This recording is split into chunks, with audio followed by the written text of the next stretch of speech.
سلام دوستان. از آقا ببینید یه دونه ما سویچر یه دونه سویچر 4 تایی از همین مدل خب بالا وصل کردیم، این خروجیشه. خب قشنگ وصل کردیم به قسمت رسیور، از اون بالا آوردیم وصل کردیم به قسمت رسیور.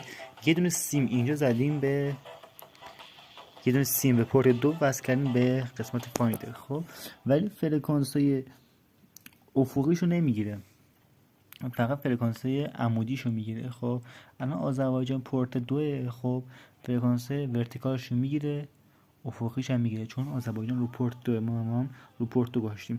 این به علت مشکلش چی میتونه باشه؟